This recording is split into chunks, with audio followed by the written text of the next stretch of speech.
BJP MP Raghunandan Rao లైవ్లో మాట్లాడుతున్నారు, ఒకసారి చూద్దాం.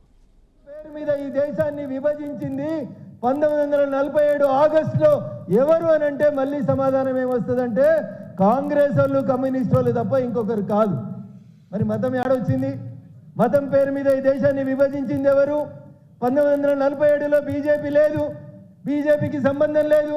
మరి బీజేపీ వచ్చినాకనే మతపరమైనటువంటి ఘర్షణలు వచ్చినాయని మాట్లాడే కాంగ్రెస్, కమ్యూనిస్టు కుహానా లౌకికవాదులారా, అసలు మతం పేరు మీద ఈ దేశాన్ని విభజించి హిందుస్థాన్, పాకిస్తాన్ అని 2 భాగాలుగా విభజించిన బాధ్యత ఎవరు వహించాలంటే దానికి కాంగ్రెస్ పార్టీ వహించాలి, కమ్యూనిస్టులు వహించాలి తప్ప ఇంకొకటి కాదు.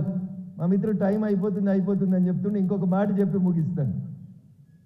సో మతానికి, భారతీయ జనతా పార్టీకి ఈ దేశ విభజనకు సంబంధం లేదు. డెమోక్రసీని నరేంద్ర మోడీ ప్రమాదంలో పడేసిరనేది శుద్ధాబద్ధం. డెమోక్రసీని గౌరవించని పార్టీ, డెమోక్రసీకి అర్థం తెలియని పార్టీ ఏదైనా ఉందంటే అది కాంగ్రెస్ పార్టీ తప్ప ఇంకొకరు గారు ఈ దేశం లోపల.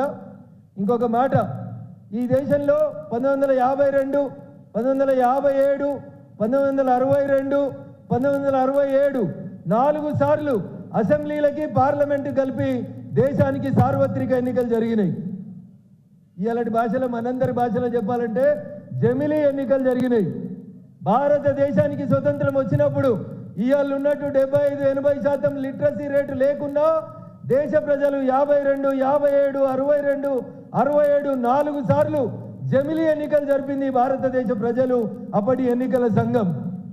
అప్పుడు కాంగ్రెస్ అధికారంలో ఉన్నప్పుడు జమిలీ ఎన్నికలు జరిగితే ఎవరికి కడుపు నొప్పి లేదు.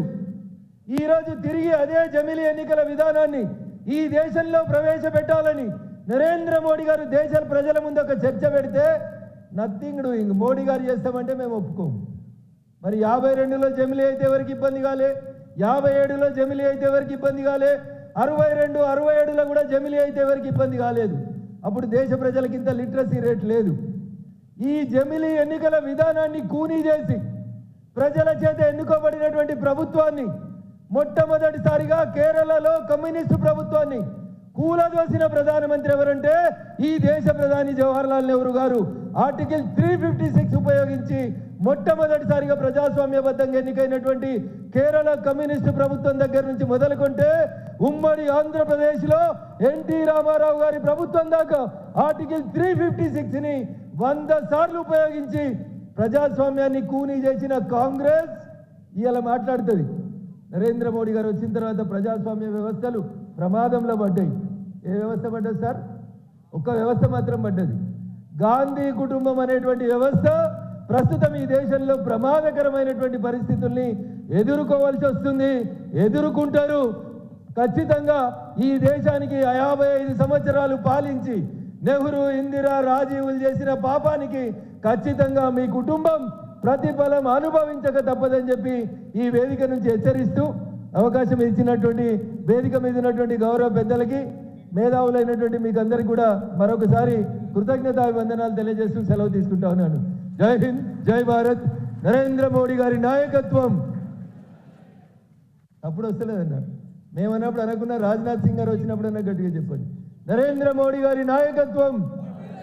భారత్ మాతా కీ, భారత్ మాతా కీ. నరేంద్ర మోడీ గారి నాయకత్వం, నరేంద్ర మోడీ గారి నాయకత్వం. జై హింద్, జై భారత్.